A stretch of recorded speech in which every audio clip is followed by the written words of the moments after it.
So first point, that all of us, right from ant to Lord Brahma, everyone wants to live eternally. That is a point. And second point, all of us, we think we are very intelligent or we want to be very intelligent. That is why if someone says, hey, you are a fool, then immediately, you are telling me that I am a fool, you are a fool. Like that, the fight continues. The point here is, even though I am fool, I will not accept that I am fool. That is why if you go to school, I think all of you are students or you are still students. So if you just remember your student life, in our schools and colleges, we always wanted to be a topper or a good student. All of us wanted to score very good marks. Did any one of you go to school to fail in the exam or to get less marks in the exam? No. Yes, we might have got less marks, we might have failed, but that was not the goal. The goal was to get more marks and prove to the world that I am very intelligent person. Right? So point is, we can't accept if someone says you are a fool, someone says you are a dumb person. We want to prove to the world that I am very intelligent. So in Ramayana, there is a beautiful story that people would come and glorify Ram, that you are very intelligent, you are very nice, all those things. But Ram would say, and Ram would teach people that if I am intelligent, I should not tell that I am intelligent. Others around me should tell that you are intelligent. But in our life, what happens? We go in front and we say, I am intelligent, I am great, I am very handsome, I am very beautiful. All these things I myself speak about myself. So if at all I have any glories, I should not promote myself. So people around me should tell that, yes, you are beautiful, you are handsome, you are intelligent, you are doing something good in this life.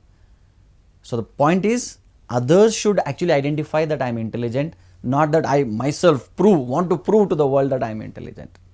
So again, coming back to the point, all of us want to be very intelligent. Nobody wants to become fool. That is the point. So first point I discussed, all of us, we don't want to die. We want to remain eternally. Second point, all of us, we want to prove to the world or we want to be very intelligent. That is a point.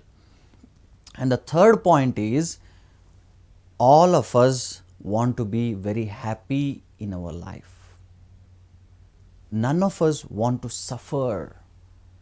How many of us go to temple and pray to God, God, so many years I have not got any disease, give me some malaria.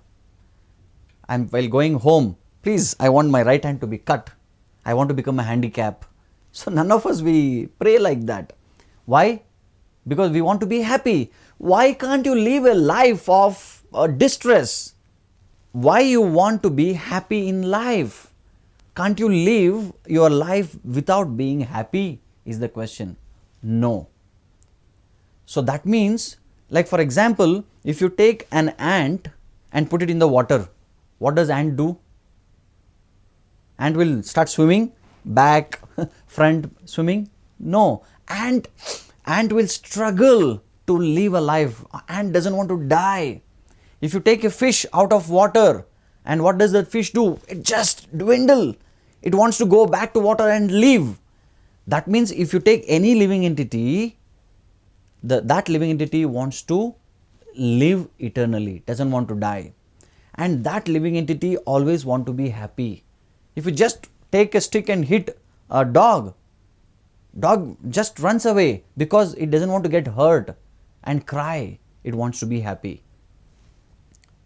Hope you are getting my point. Now I'm coming back to my point.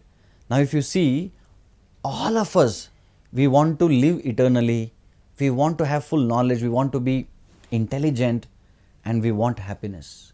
These three things are common whether you take animals, insects, birds or human beings, even Lord Brahma.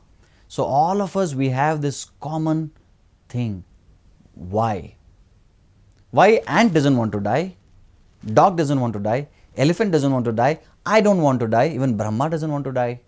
Why? That means there is common in all of us. There is a common link from ant to Lord Brahma.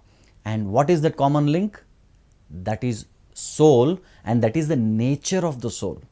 What is the nature of the soul? The nature of the soul is Sat, Chit, Ananda. So, what is the meaning? Sat means eternal, eternity, Shashwata. So, we want to live eternally. And Chit means knowledge, full of knowledge. And Ananda means happiness. So, from ant to Brahma, all of us, we don't want to be not happy. Why? Because that is the nature of the soul, and soul exists in ant, in a dog, in a human being, and even Brahma.